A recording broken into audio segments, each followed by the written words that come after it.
ask you, we saw your Instagram post that kind of went viral about Teddy. Can you just kind of take us through that moment where he came over and you guys had that moment after the game on Sunday? Yeah, no, it was really cool.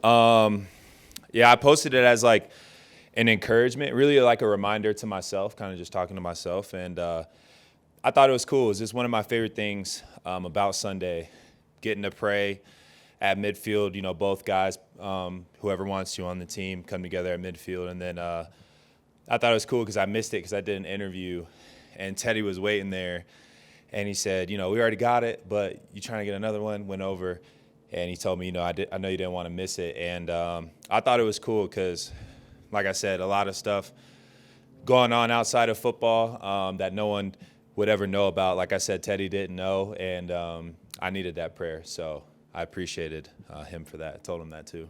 You talk about the ultimate challenge of playing against Lamar, where as a safety, you have to come up and help against the run, and yet he's got the arm to take you deep too. Yeah, that's the biggest challenge.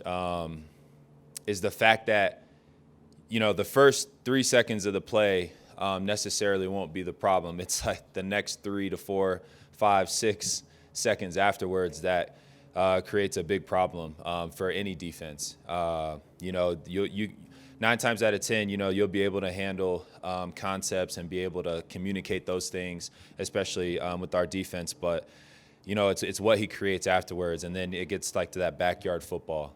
You know, the receivers are so good at finding ways to get open for him, and he's good at extending plays with his legs. And then if it's not there, he can run easily for, you know, 20, 30, 40-plus yards, you know, to get what they need. And so it's going to be a big challenge for us this week, both rushing the passer and defending the pass as a secondary in general. And if we're going to win on Sunday, it's going to be, you know, defense is going to have to be extraordinary. Justin, what against him at all at BC? Were you aware of him in college then? Did you play against him? Yeah, I played against him I believe it was my senior year. So you've seen it live.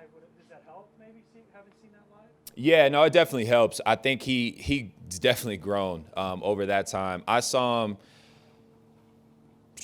my senior year, maybe his freshman year, was that what it was? So then, you know, his sophomore year was like wasn't that his Heisman breakout? That's, you know, that I didn't play against him that year. And then obviously he's had a hell of a career so far in the league. So it's going to be a challenge. You talked about, you know, Teddy being a guy from South Florida that a lot of kids looked up to, having, you know, Lamar kind of carry that torch from you being for South Florida. How just kind of cool do you think it is that those two guys are kind of playing this week? Yeah, no, I think it's really cool, man, especially just, you know, for the culture and, you know, kids in South Florida. And like I said, I grew up, you know, north of Miami, but everyone knew, you know, who Teddy was, and, you know, went on to Louisville, then obviously in the league. And obviously everyone down south now, you know, this generation knows who Lamar is. And I think it's cool, you know, kids get to look up to guys like that. And, you know, you get to see, it's different when you see someone that is from your backyard or from a town, you know, a little ways down the street, and you get to see them doing great things and kind of goals you have for yourself. So I think it's going to be great. I'm excited for that, for the kids. Second, 4, 5, and 6 against Teddy, not Teddy against Lamar, change everything. How do you deal with that mentally? Or I mean, does your focus change any, or your keys change any when it comes backyard football? What do you rely on, I guess? Yeah. I wouldn't say anything necessarily changes mentally from that standpoint. The biggest thing, you know, when the first 2-3 seconds of a play, you know, if you do a good job on defense, and then once they get to the scrambling and the breakout and he's able to extend plays, all you're thinking about is, you know, your assignment or your man, and, you know, I got to win my one-on-one in order for us to win this down. You know, whether that's you're blitzing and, you know, you got to find a way to contain, you know, Lamar, or you're covering and you just got to find a way to stay close without getting a pass interference call or things like that. I wouldn't say your brain doesn't go into panic mode, but it goes into, okay, you know, we're live, past past what you're used to covering. And so it's going to be important for us this week, in practice. And you can't emulate, Lamar in practice, but it's going to be important for us as a secondary to be able to work that, covering longer than we're used to, making sure that we're doing the things the right way. So You talked about on Sunday how a game hasn't really been close these first 3 weeks where the defense, it was like you needed one big stop late to save the game. Talking about now that your defense is going to have to be extraordinary to win this week. Do you feel like you built those habits so that if it does come up this week, you guys are ready for that? Oh, for sure. Yeah. And that's what it comes down to, building those good habits. And, like I said, we haven't played, we haven't seen anyone, like Lamar and his skill set and, what he brings to that offense and the talent that they have across the board. So it's going to be a really good challenge for us. All the goals and aspirations that we have as a defense and, that we verbalize, it's going to play itself out on Sunday if that's what we want to be. So. Baltimore throws deep a lot through these first couple games. Do you like how you guys have been assignment-wise on the back end in terms of those deep passes? Yeah, I like us. I like our secondary a lot.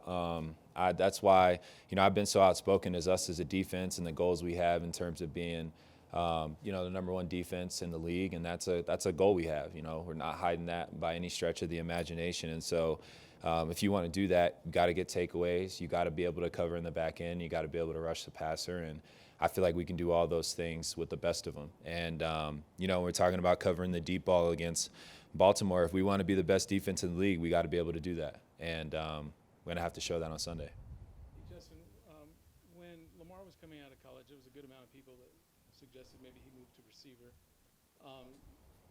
But do you, as one of the stars of this league, appreciate when a guy breaks the mold like he has at his position? Yeah, I was really hoping. I remember, those rumors or whatever flying around, and I was really hoping he kind of stuck, with what he knows, because I played against him in college, and I thought he was one of the better quarterbacks. We played. Obviously, I played against Deshaun Watson and a few other guys, and I thought he was up there. I thought he had the arm talent. He obviously had the athleticism. And so it's really cool to see, kind of how it's transpired over the years and how, there's no one else in the league that plays exactly like how he plays. And I think that's special. And I like when guys do that. So I'm happy for his success, but hopefully he doesn't have too much on Sunday against us. Thank you, Justin. Thank you.